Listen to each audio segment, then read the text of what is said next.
लोग गाती हैं।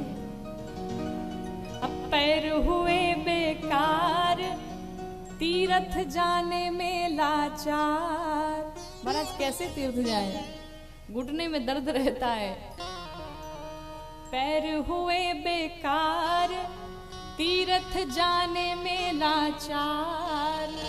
इसीलिए तीर्थ जाओ जवानी में, बुढ़ापा किसने देखा है। जो करना है अभी कर लो। हम तो ये समझ के जीते हैं कि कल मर जाना है, और जो ये समझ के जिएगा कि अगले क्षण का कोई भरोसा नहीं, जो करना है अभी करना है, तुरंत करना है। पुण्य करना है, तीर्थ जाना है, अभी जाना है। कल का कोई भरोसा नहीं, कोई ठिकाना नहीं। हम लोग भगवान के पास पहुंचते हैं ना, तो लंबी सी लिस्ट लेकर के पहुंचते हैं, लंबी वाली लिस्ट। मंदिर के सीढ़ियों पर ना भिखारी बैठे होते हैं, और वो भिखारी जब हाथ फैलाते हैं ना, उन भिखारियों के हाथ में 5 रुपए रख दो, 10 रुपए रख दो, 100 रुपए रख दो, वो उतने में ही खुश हो जाते हैं, उतने में ही वो संतुष्ट हो जाते हैं। लेकिन हमें लगता है सबसे बड़े भिखारी हम और आप हैं। क्यों? हम लोग कभी संतुष्ट नहीं होते। हम लोग की लंबी सी लिस्ट होती है भगवान के पास। भगवान के पास जब हम लोग जाते हैं तो भगवान से कभी हालचाल नहीं पूछते कि भगवान कैसे हो आप, कोई सेवा में कमी तो नहीं है। हम लोग बस पहुंचते, भगवान बेटी की नौकरी लग जाए, बिटिया का बढ़िया विवाह हो जाए, पोता हो जाए, ये हो जाए, वो हो जाए, सिर्फ यही लेके पहुंचते हैं हम। भगवान भी सोचते हैं भाई तुझे देता तो हूं, लेकिन कभी कभी तो मेरा भी हालचाल तो ले ले, कि सिर्फ अपने स्वार्थ के लिए आया है। और आपको बता दूं, भगवान से अगर लोगों का स्वार्थ ना हो ना, तो लोग भगवान को भी नहीं मानेंगे। दुनिया इतनी बड़ी स्वार्थी है महाराज, कि अगर भगवान बोलना प्रारंभ कर दे तो लोग भगवान से झगड़ा कर बैठेंगे। भगवान को भगवान लोग क्यों मानते हैं?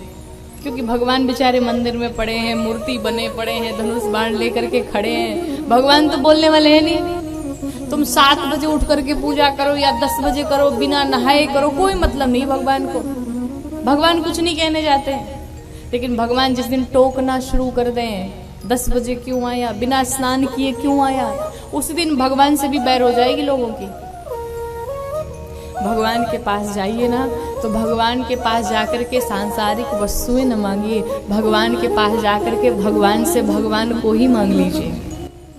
अच्छा एक बात बताइए, किसी राजा के पास एक राजा ने घोषणा कर दी कि आज जो जिसकी इच्छा हो वो हमसे ले ले, जिसको जो चाहिए।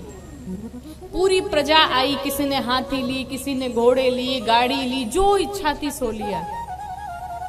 एक छोटी सी बच्ची थी, अब वो बच्ची जब आई तो उसने क्या किया, उसने राजा का हाथ पकड़ लिया। तो राजा ने पूछा, भाई ये बताओ, सब लोग एक एक वस्तु पर अपना हाथ स्पर्श करा रहे हैं, तुम मुझे पकड़ रही हो? उस बच्ची ने कहा, महाराज ये जितनी वस्तुएं हैं, जितना राजपाट है, सब आपका ही है, और मैं अगर हाथ से स्पर्श करूंगी तो 1 या 2 वस्तु ले सकती हूँ, 10 वस्तु ले सकती हूँ, लेकिन नाथ अगर मैंने आपको ही पकड़ लिया तो ये सारी चीजें हमारी हो जाएंगी। उसी प्रकार से हम लोग क्या करते हैं, भगवान से कहते हैं हमें ये दे दो, वो दे दो। भगवान सोचते हम तो इतना सोच रखे थे और ये इतना ही मांग रहे हैं। तो भगवान जहां जिसके जीवन में आ जाएंगे, कोई कमी रह जाएगी क्या? कोई कमी नहीं रह जाएगी।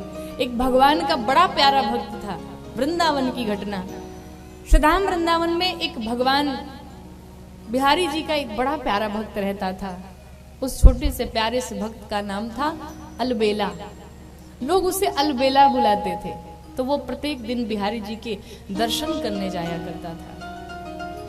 प्रत्येक दिन जाके बिहारी जी के दर्शन करे, खूब आनंद हो। आज हमारे ठाकुर जी ऐसे दिखाई पड़ रहे हैं, आज हमारे ठाकुर जी बड़े खुश दिखाई पड़ रहे हैं, आज हमारे ठाकुर जी ने ऐसा वस्त्र पहना है, आज हमारे ठाकुर जी के कपोल इतने सुंदर, नृत्य इतने सुंदर, अधर इतने सुंदर।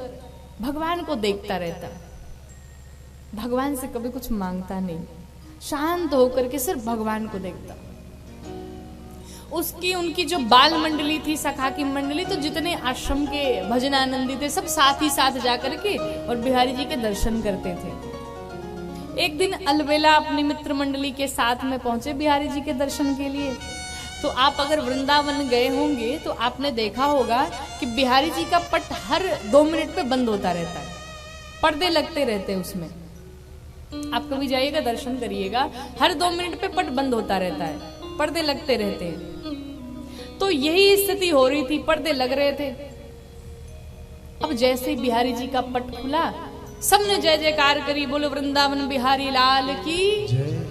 सब जय जयकार करने लगे, बोलो वृंदावन बिहारी लाल की जय, बोलो वृंदावन बिहारी लाल की जय। सभी जय जयकार करने लगे, सब बिहारी जी का दर्शन कर रहे हैं। अलबेला ने सोचा भाई बिहारी जी तो कहीं दिख नहीं रहे। अब अलबेला चारों तरफ दृष्टि डाले और अलबेला को भगवान बिहारी जी दिखे ही ना। अलबेला ने सोचा ये क्या हो रहा है। लोगों से पूछा भाई बिहारी जी दिखाई दे रहे हैं? हाँ हाँ दिखाई दे रहे हैं, बड़े सुंदर दिखाई दे रहे हैं। इसने सोचा बिहारी जी हमें क्यों नहीं दिखाई दे रहे, हो सकता है मेरा कुछ भ्रम हो। अब वो बड़ा परेशान हुआ, चला आया, रात भर चिंतित रहा, मुझसे कोई गलती हो गई क्या, मुझसे कोई त्रुटि हो गई क्या, मुझसे कोई भूल हो गई क्या, बिहारी जी मुझे दिखाई नहीं पड़े, बिहारी जी मुझे क्यों नहीं दिखाई पड़े। चिंता में लगा रहा, चिंता में लगा रहा। अगला दिन हुआ, फिर अपने मंडली के साथ में गया दर्शन करने के लिए बिहारी जी के। सोचा आज दर्शन हो जाए कहीं शायद।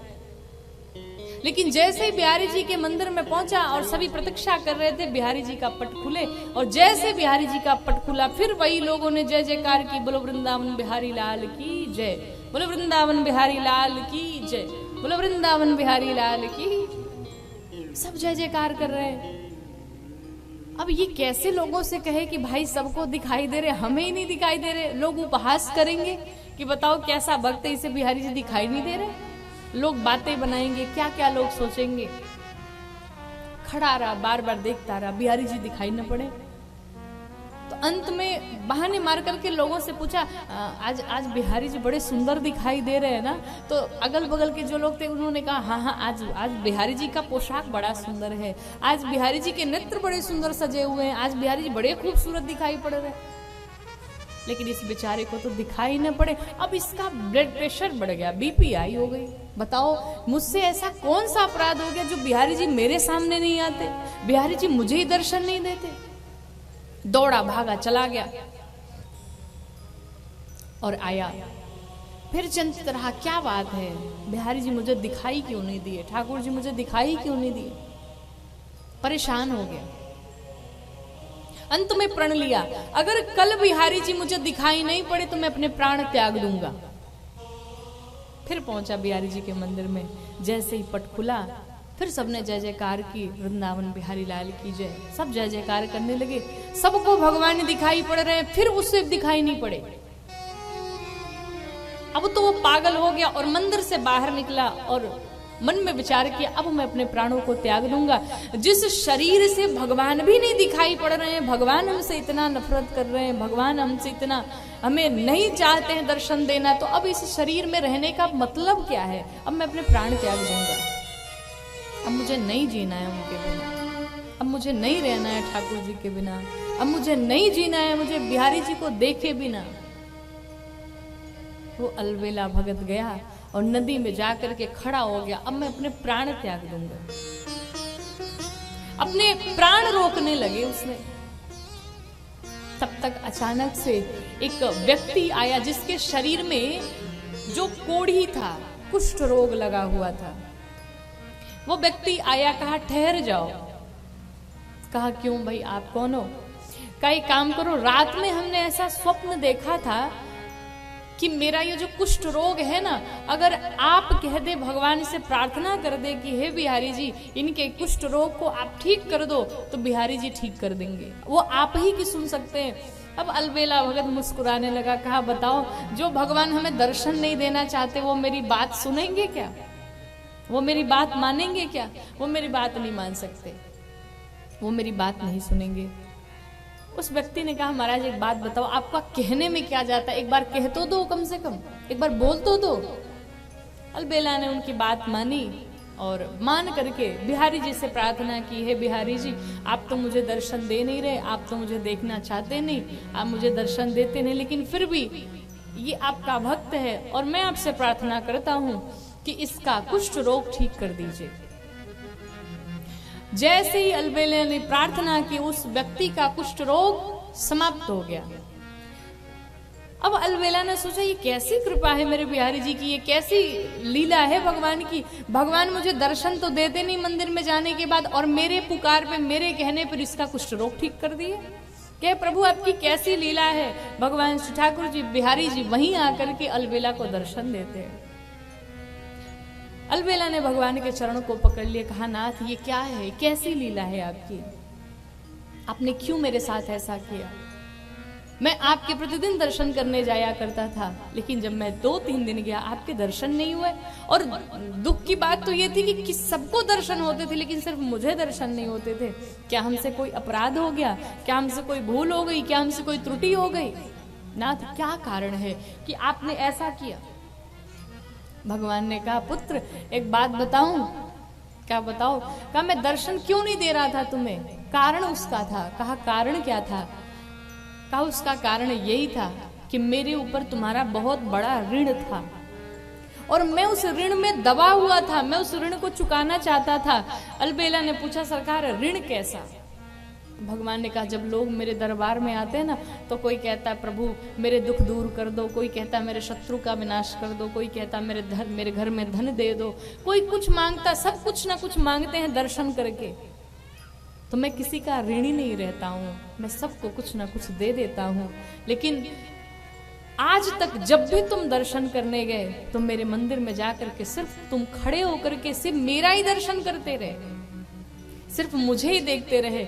आज तक तुमने मुझसे कुछ नहीं मांगा और आज तक तुमने मुझसे कुछ नहीं मांगा, इसलिए मैं तुम्हारा ऋणी बन चुका हूं। और इस ऋण के कारण लगता है कि मेरे सर पे कितना बड़ा बोझ रखा हुआ है कि मेरा एक भक्त आज तक मेरे से कुछ मांगा ही नहीं और इसीलिए मैंने ये पूरी लीला रची।